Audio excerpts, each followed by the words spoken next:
Monsieur le Président de l'Assemblée nationale, Monsieur le Premier ministre, Mesdames, Messieurs les membres du gouvernement, honorables députés, je suis venu pour répondre à la question posée par l'honorable député Pape Djibril Fall ci situation travailleur hôtel Radisson. mu nekk benn situation bu metti boo xam ni xëy na honorable dafa liirul li indi problème bi parce que parfois aussi day baax avant ngay indexer benn situation nga xam fan la jóge man jour bi may def passation ci jour bi laa dagg sama passation pour recevoir les travailleurs yi nekk Radisson. Par la suite ñu recevoir les propriétaires de l'hôtel après me recevoir les travailleurs. Situation bi dafa difficile te du gouvernement bi li xew scandale bu mag la hôtel Radisson. Sénégal dafa tabax ab hôtel moom ko mu nekk hôtel bu mag a mag a mag mu ngi mel ni yow nga tabax sa benn kër Dakar benn R+10 nga moom ko nga jox ko ab société ni ko na la ko gérer au lieu nga fay société bi nga ni société bi moom bu encaissé loyer ba pare yow na lay neexal noonu la affaire bi demee. Contrat bi sur 15 ans lañ ko jox ñun ñoo ko moom jox ko benn société turque ni ko gérer ñu hôtel bi te xam nga ni gérer hôtel sénégalais yàgg nañ mën nañ ko ndax 90% ñi fay liggéey ay sénégalais lañ woon mais li gën a doy waar mooy clause yi nekk ci biir dañ ko signer pour fukki at ak juróom mais dañ cee bind yoo xam ne empêcher gouvernement mu mën a intervenir après bañ nañ ko ba contrat bi dañ bu contentieux amee tribunalu Paris lañ koy régler moo tax ma ni la xëy na da nga liirul convention bi nga xool gouvernement bi yan capacité te boo liiree ci clause yi dañu ni borom hôtel bi mooy déterminer les politiques de travail borom hôtel bi maanaam faveur yi ñu jox boo liiree scandale bi yàlla xam na ni doo tudd gouvernement bi di nga wër ña ko signé woon foo mën a nekk di nga leen wër nga am foo jaar ak ñoom li nga xam ni moo ci nekk pour vous dire fan la ñu yóbbu le vice dañoo yóbbu ba yegg ci ni le risque politique le changement de régime dañ ko inclure pour protéger contrat bi ñun mënuñu empêcher un privé mu licencier kooku code du travail mayew mais li ñuy fexe ak le ministre du travail ñu ciy liggéey c'est fexe ñu sauvegarder les droits des salariés parce que xam nañ ni c'est un scandale mais contrat boobu tey bis bu ñu yóbboon ñun tribunalu Paris lañ nar a ñàkk tabaxaat na hôtel c'est ça la difficulté ñu ngi koy gérer nag di ko manager di jéem a fexe ñu sauvegarder droits yi nga xam ni salariés am nañ ko ak le ministre du travail pour empêcher au moins le licenciement des syndiqués. Merci beaucoup.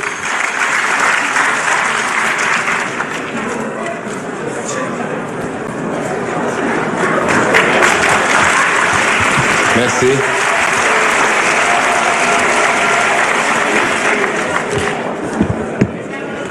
ma daaneel ma yeggali peut-être série de questions bi Monsieur le Président, honorable député,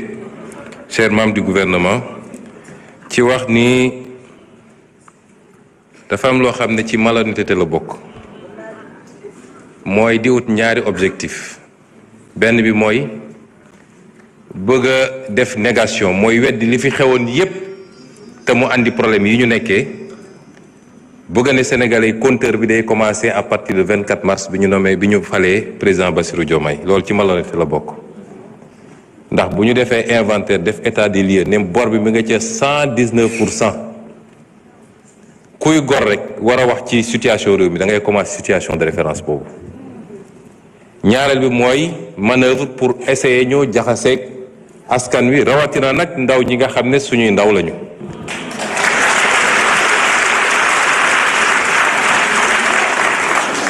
moo tax ñiy wax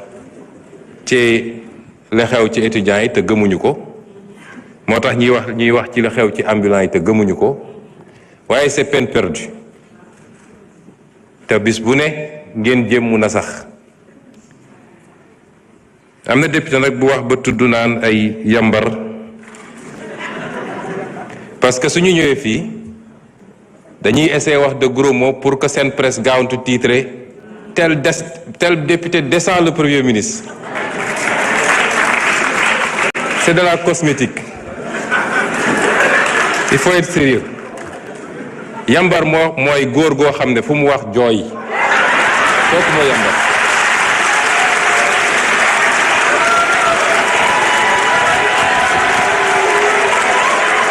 S'il vous plaît. S'il vous plaît.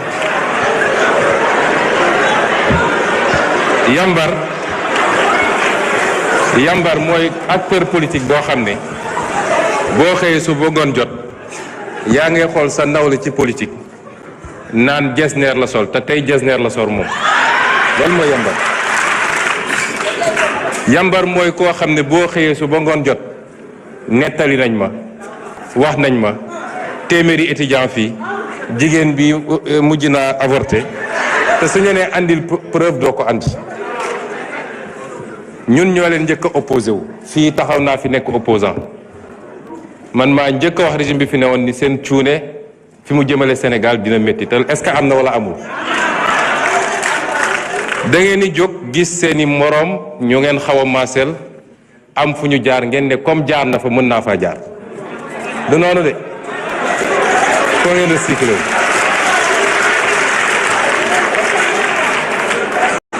lu jëm nag ci ambulant yi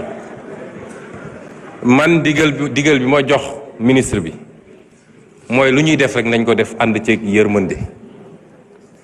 parce que ñun ñëpp a bokk réew mi ambulant yi ñun ñëpp am nañ bokk ambulant lenn la ma wax ne ma sooy wax rek ñaanal ma man lenn rek laa leen laaj mooy nañu bàyyi trottoir yi leneen lu dul loolu mën nañ ko muñ mën nañu naxante di mettre en place des solutions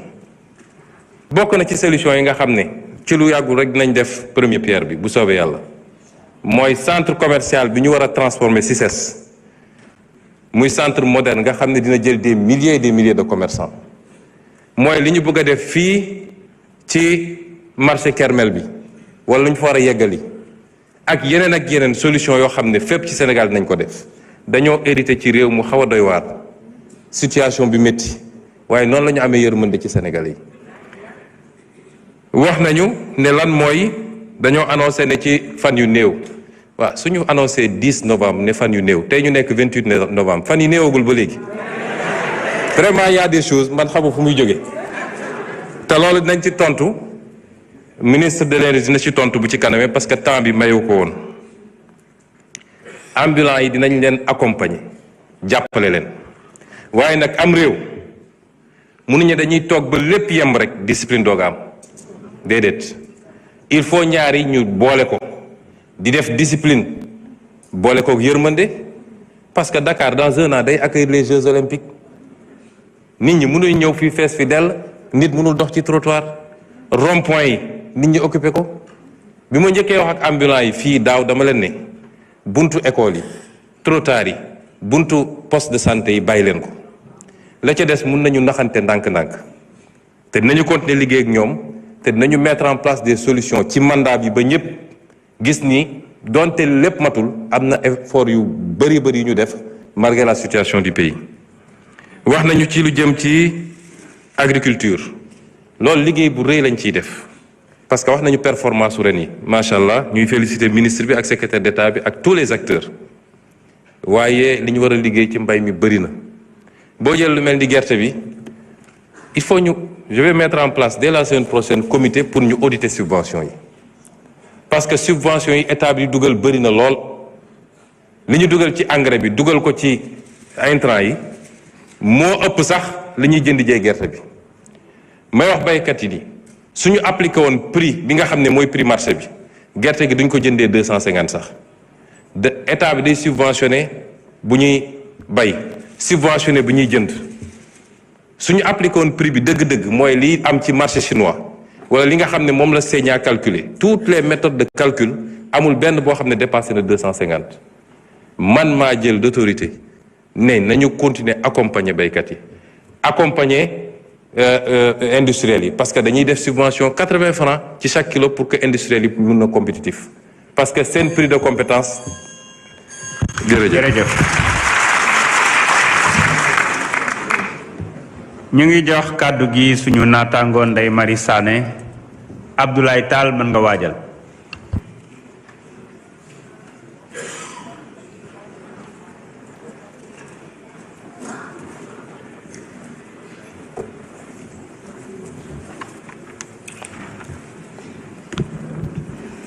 Assalamu alaikum, nuyu naa leen.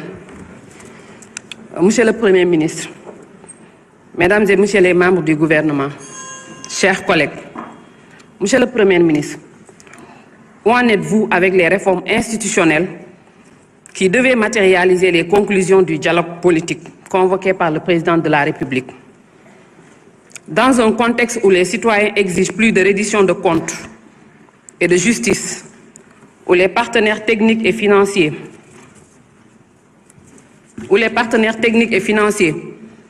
appellent à une transparence accrue,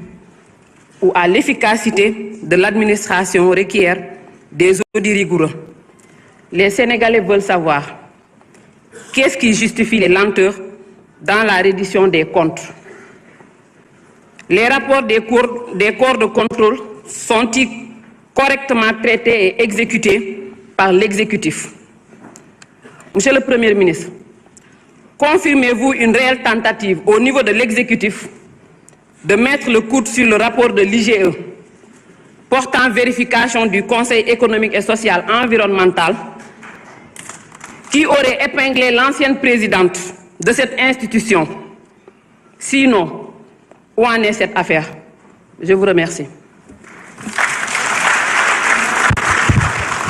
jërëjëf Abdoulaye Tall, honorable Tafsir Thioye, mën nga waajal.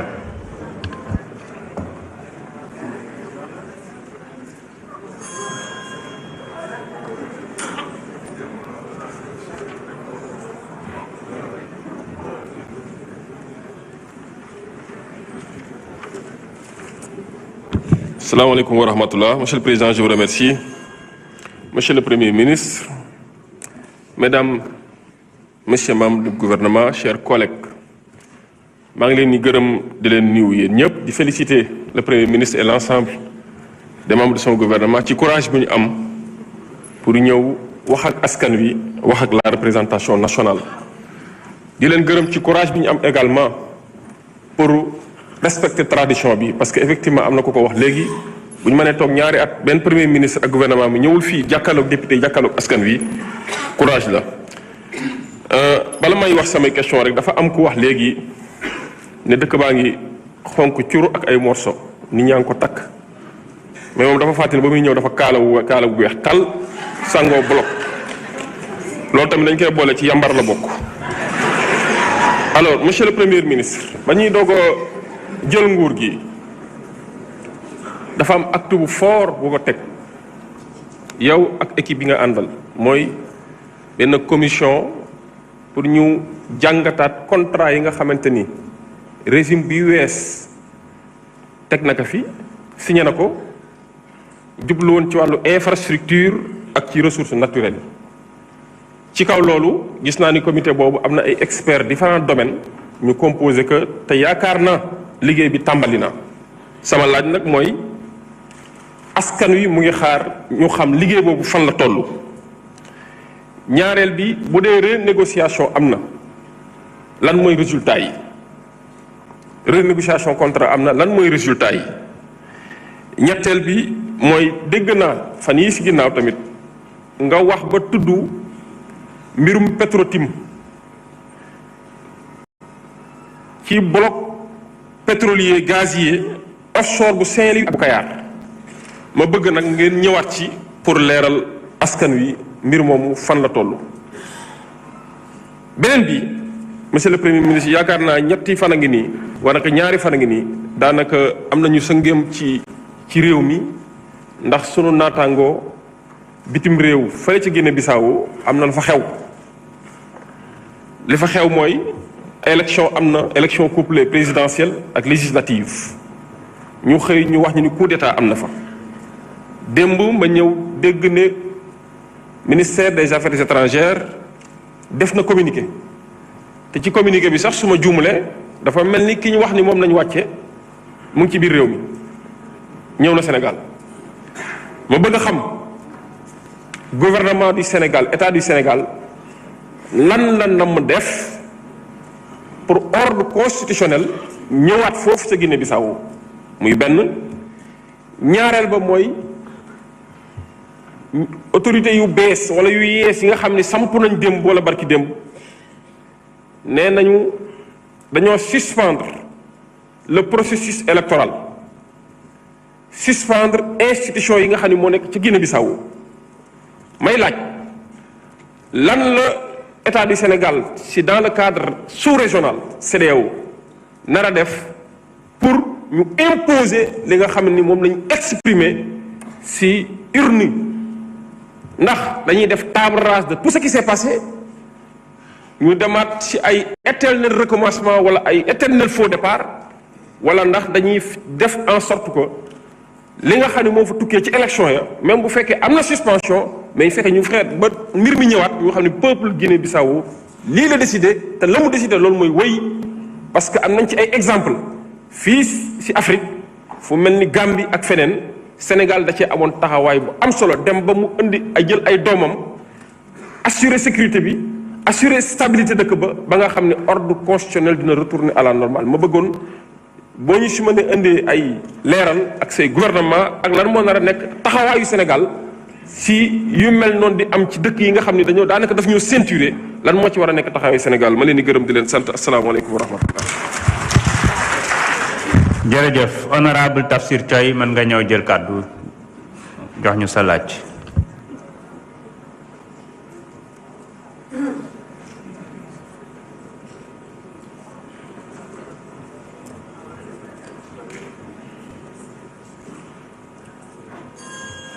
Je vous remercie, Monsieur le Président. Monsieur le Président, Monsieur le Premier ministre, Mesdames, Messieurs les ministres, très chers collègues, Mesdames, Messieurs, Monsieur le Premier ministre, je voudrais vous remercier et me féliciter de cette séance pour vous avoir interpellé ici. Et votre acceptation est en train aussi de se matérialiser. Mais je me félicite aussi que cette séance ait pour source une proposition de loi qui avait été faite par un de mes membres, des membres de notre parti, en l'occurrence M. Doudou Wade, qui l'avait fait à l'époque et qui avait été accepté aujourd'hui le monde ñu indil lii donc man dama ci am mbégte di la ci remercier le fait que nga ñëw fii di wax ni rek ñoo ngi ci contexte bu difficile sànq wax nga ko yow yaa ñu ko wax que nous sommes dans une situation extrêmement difficile mais tey débat bi li tax mu neex mooy que mbir yi taaju na tegu na surtout sur la question des finances publiques dette bi léegi Cour des comptes tuxu na IGF tuxu na Masal moo ñëw kon dette bi nekkatul dettu ancien régime mais dettu ancien régime la ak seen bos ñoom lañ boole moom moo nekk 119% du PIB moom moo nekk 23 000 milliards ci pays ci sunu wàllu xaalis kon donc loolu